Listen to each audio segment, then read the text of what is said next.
வயதான தெருவிளக்கு. அந்த வயதான தெருவிளக்குக்கும், அந்த வயதான மனிதருக்கும் உள்ள ஒரு நட்பு. திடீர்னு பார்க்கும்போது என்ன ஆயிடுது, அந்த ஒரு நாள் ராத்திரியில, ஒரு நாள் பகல்ல அந்த தெருவிளக்கு அகற்றப்பட்டுருது. இந்த அகற்றப்பட்டுடுது. அவர் வந்து அன்னைக்கு நைட் அந்த பிச்சைக்காரர் வந்து பார்க்குறாரு. என்னடா!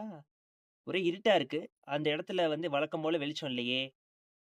எப்பவுமே அந்த தெருவிளக்கோட தூண்ல தான் அவர் வந்து சாஞ்சு உட்கார்ந்து தூங்குவாரு. அன்னைக்கு அந்த தூணும் இல்ல. மொத்தமா அகற்றப்பட்டுருச்சு. ஸோ, அப்படியே அடுத்த நாள் காலையில பார்க்கும்போது, அவரும் உயிரோட இல்ல. இப்படிதான் அந்த கதை வந்து முடியுது. ஸோ, அந்த அதாவது வயது மூப்புன்றது வந்து ஒரு எதார்த்தமான ஒண்ணு வாழ்க்கையில. அந்த இடத்துல அந்த விஷயத்த கரெக்ட்டா அங்க சொல்லியிருப்பாரு. அதே சமயம் அந்த விளக்கு இருந்த இடத்துல சில நாட்கள்ல வந்து சிறு பிஞ்சுகள் வந்து விளையாடிட்டு இருக்காங்க. அப்படிதான் இந்த கதை முடியுது. அப்ப அந்த சிறு பிஞ்சுகள் வந்து இன்னைக்கு அந்த இடத்துல விளையாடுறாங்க. அவங்களும் வயதாகி வரும்பொழுது, அந்த தெருவிளக்கு மாரி தான் அவங்களுடைய நிலைமையும். ஸோ வர்றவங்க எல்லாருமே ஒரு நாள் போக தான் போறாங்க. அப்படி ஒரு எதார்த்தமான ஒரு கதைய வந்து முதல் கதையா நம்ம வந்து இதுல பார்க்குறோம். இதுக்கு அடுத்ததா